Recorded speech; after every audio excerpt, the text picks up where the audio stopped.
let's remember where we are on our journey with Jesus in the gospel stories that we've been hearing so far this fall. Let's remember what has just happened in the last couple of weeks. That is, Jesus has asked his disciples who he is. Peter has said, "You're the Messiah." Jesus says, "I'm going to Jerusalem now, and I'm going to be arrested and put to death and rise again." Peter says, "Oh no, that can't be right. That's not the way it works." Jesus says, "Get behind me, Satan." And they begin their journey from Caesarea Philippi in the farther north section of Palestine towards Jerusalem. That's the path we're on from that moment to the end. And again, last week, Jesus turns to them again and says, "We're going to Jerusalem, and I'm going to be put to death and then rise again in 3 days." And that elicits a big argument among them about who the most important is that's going to take over when Jesus is gone. And Jesus teaches them that in order to be the leader, the most important, you have to be the servant of all. In order to be the most important, you have to welcome the child and give anyone a glass of water to drink.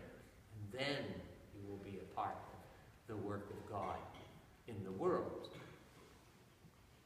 So if you take those readings in a row and you place yourself in the journey that the disciples are on with Jesus, you can see what an anxious time it is for them.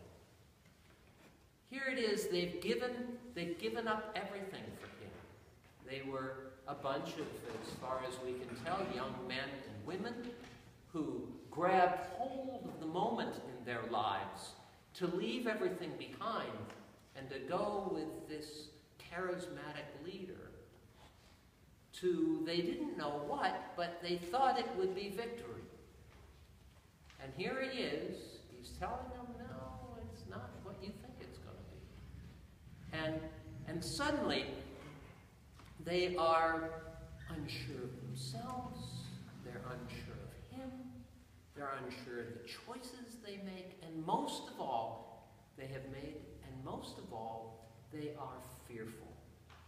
Because they don't really understand what he's saying, and they don't know what's going to come next, and they don't know what will happen to them. It's a time that's fraught with fear for them, and with uncertainty, and with some doubt. And that's the moment we're at. And then one Sunday morning, Jesus sat down with them, and he said, "Now wait a second. Come unto me, all of you who carry heavy burdens, and I will give you rest. Because my yoke is easy, and my burden is light." And more than that, I want to tell you about another disciple. It says, this is a disciple who you don't know, but will be here in 1,000 years. And his name is Francis. Francis of Assisi. Now, I'm not going to tell you the story of Francis because you've heard all those little pieces many times about Francis. But the thing about Francis is that he understood the gospel in such a way that he really believed that love and reconciliation were the ground on which you should stand in this world. The only safe place to stand was in that place where your heart is so open that nothing else matters. And he thought this in regards to other people. He thought it in regards to the poor with whom he lived, to whom he dedicated himself. He thought of it in terms of his brothers and sisters who he drew together in two separate religious orders based upon love of one another. He believed it in terms of international affairs. He went in the middle of the Fifth Crusade, he crossed enemy lines to talk with the Sultan to see if he could work peace. He believed it most of all in terms of our relationship with creation. You know the stories about preaching to birds and talking to wolves and all those great stories that accompany his story.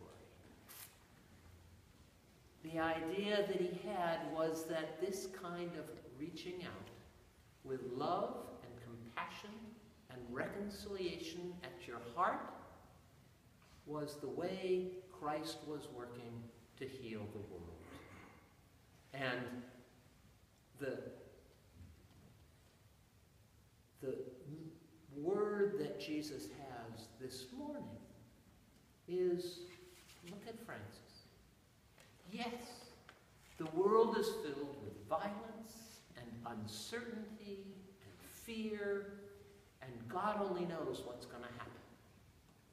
But look at Francis, and look at the life and ministry that he lived of reconciliation and peace and joy, simple joy.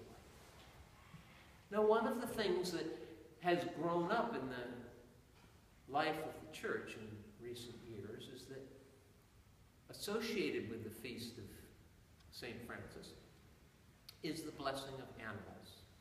Now, I know some people will bring their animals here at 11:15 to be blessed. You can meet Gene Field's new cat, Eli, who lives very often in our office and blesses our office with his presence. I didn't bring my cats. I can't actually catch them. But I did bring the fish.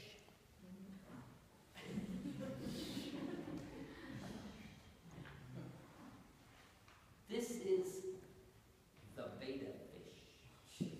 We were given this fish as a gift. God knows, I wouldn't have bought it myself.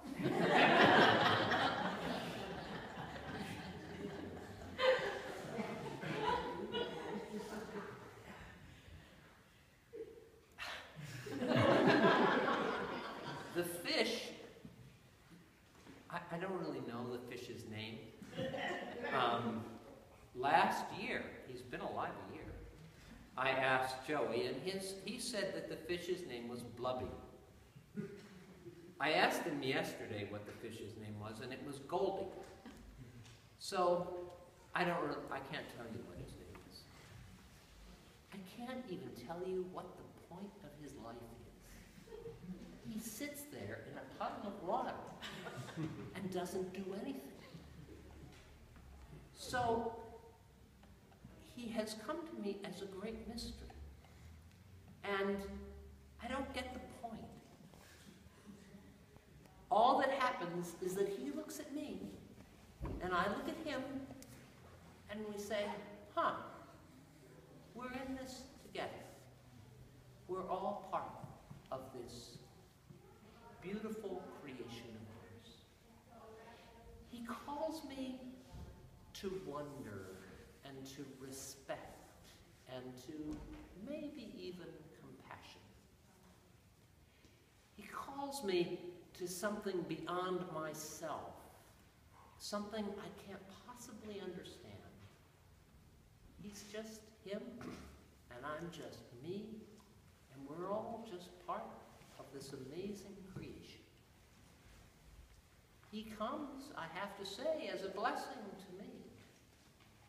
And I suppose I'm a blessing to him. Well, I feed him.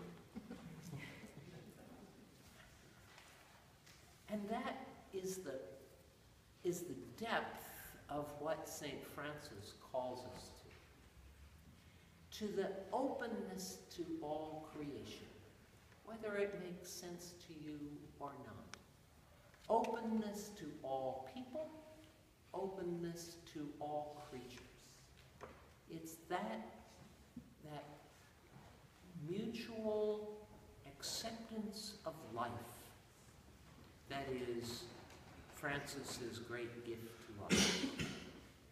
And it is his model of discipleship that comes to us on this Sunday morning. On this Sunday morning where you and I know that we're surrounded by death, by worries, by problems, by a future we can't possibly see. What comes to us on this Sunday morning is this fish and the example